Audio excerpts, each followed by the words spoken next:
دوستو آج کی اس لیگل ویڈیو میں ہم اس بات کو ڈسکس کریں گے کہ اپیل ان رینٹ کیسز کیسے ہو سکتی ہے۔ رینٹ ٹرائبونل فرض کریں جب کوئی فیصلہ دیتا ہے، اس فیصلے کے خلاف اگریڈ پارٹی کیسے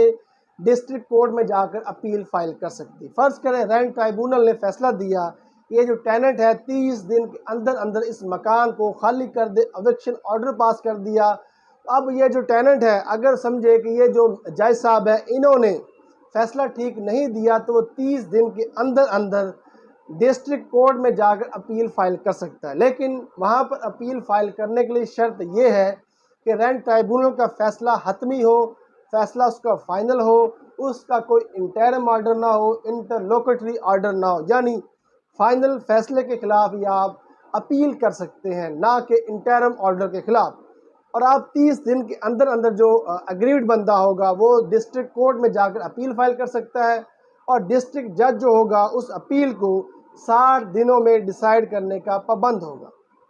ڈسٹرکٹ کورٹ جب اس اپیل کو سنے گی اور اگر اسے لگا رینٹ ٹرائبونل کا فیصلہ ٹھیک ہے تو اس اپیل کو وہ ڈسمس کر سکتی ہے، اور اگر اسے لگا نچلی عدالت کا فیصلہ ٹھیک نہیں ہے تو پھر اس فیصلے کو سسپینڈ کر سکتی ہے اور نیا آرڈر بھی جاری کر سکتی ہے۔ یعنی 60 دن کے اندر اندر ڈسٹرکٹ کورٹ نے اس اپیل پر فیصلہ کرنا ہوتا ہے۔ اب ہم اگر بات کر لیں ریلیونٹ سیکشن کی، اگر ہم بات کر لیں پنجاب کی تو پنجاب کا سیکشن ہے section 28 of the Punjab rented premises act 2009، اور اگر ہم بات کر لیں سندھ کی تو سندھ کا سیکشن ہے section 21 of the Sindh rented premises ordinance 1979، اور اگر ہم بات کر لیں اسلام آباد کی،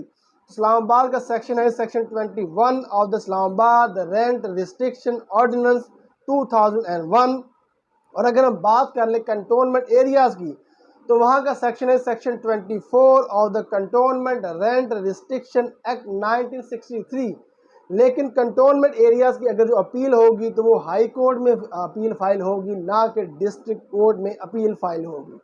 امید کرتا ہوں آپ کو ہماری یہ لیگل ویڈیو اچھی لگی ہوگی۔ اگر اچھی لگی ہو تو لائک کریں، اگر بہت ہی اچھی لگی ہو تو شیئر کریں۔ اگر آپ ہمیں کوئی فیڈ بیک دینا چاہتے ہیں تو آپ ہمارے اس ویڈیو کے نیچے کمنٹ کریں، ہمارے چینل کو بھی سبسکرائب کریں، ہمارے فیس بک پیج کو بھی لائک کریں۔ آپ کا ویڈیو دیکھنے کا بہت بہت شکریہ۔